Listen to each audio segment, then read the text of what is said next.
선거철이면 정치인들은 전통시장으로 달려가 먹방을 선보이는데요. 단골 메뉴인 국밥이나 떡볶이, 어묵, 순대 등을 먹으며 서민 이미지를 어필해 한 표라도 더 얻으려는 간절함을 보입니다. 이명박 전 대통령은 먹방 정치의 시초일 만큼 강렬한 먹방 모습들을 선보였는데 웬만한 먹방 유튜버 못지않다는 평가만큼이나 먹는 것을 즐기고 음식에 진심인 모습을 보였습니다. 이 대통령의 후보 시절 선거 캠프 광고가 국밥집에서 욕쟁이 할머니에게 욕을 먹으며 국밥을 먹는 CF였습니다.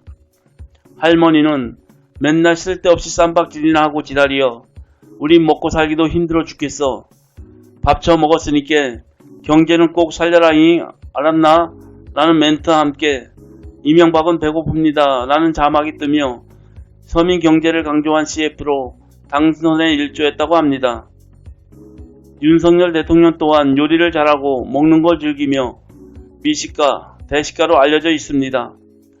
잔치국수를 가장 좋아하고 식사 정치라는 이름이 붙을 만큼 먹방 모습을 자주 선보였습니다.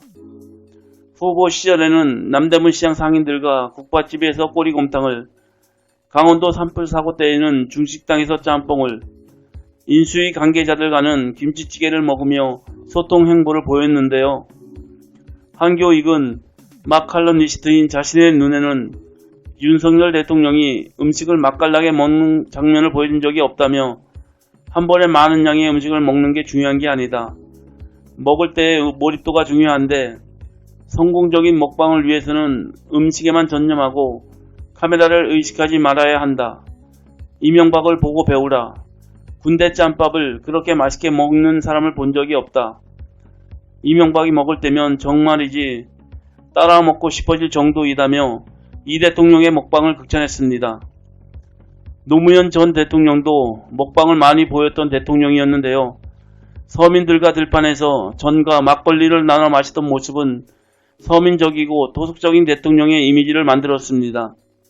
라면을 좋아한다는 노 대통령이 직접 라면을 끓여 먹었다는 청와대 전단세포의 발언으로 서민 대통령의 이미지가 더 한층 부각되기도 했습니다. 박근혜 대통령도 전통시장을 다니며 먹방을 자주 선보였는데요.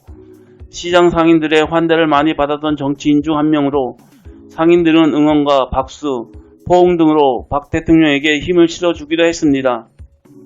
정치인들의 보여주기식 먹방이 부작용을 낳기도 하는데요. 마지못해 억지로 먹는 표정이나 생소한 음식을 대하는 듯한 태도는 눈살을 찌푸리게 만들기도 합니다.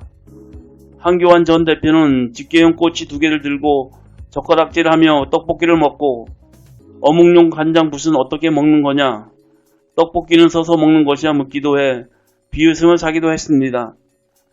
또 홍준표 전 대표는 삼각김밥을 내밀며 무엇인지 묻자 모르겠다고 대답했고 뜯는 방법을 몰라 웃음을 주기도 했습니다. 정치가 국민을 더 잘 먹고 잘 살게 하는 것이기에 먹방과 정치는 그래서 뗄 수 없는 관계에 있는 것 같습니다.